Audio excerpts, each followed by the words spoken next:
It's Techman once again. In this tutorial, we'll learn how to add rounded corners to videos using Adobe Premiere Pro. Open Adobe Premiere Pro, click on New Project, and enter the name for your project.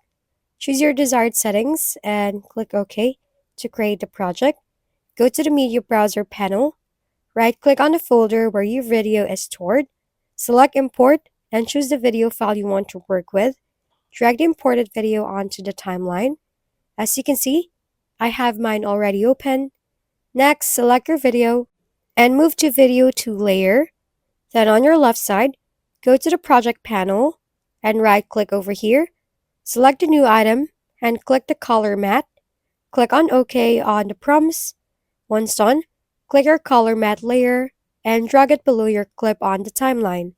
Then select your video clip on the timeline and go to Effects Control on the top right corner of your screen. From here, lower the scale value so you can see the color matte behind it. Next, go to Effects and search for Rough Edges. Simply drag and drop the rough edges to your video clip on the timeline. Under Effects Controls, change the edge type to Cut. On the border, change it to 500.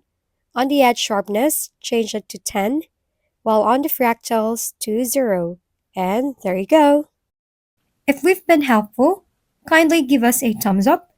And don't forget to hit the subscribe and bell button for more contents. For any questions and suggestions, comment down below.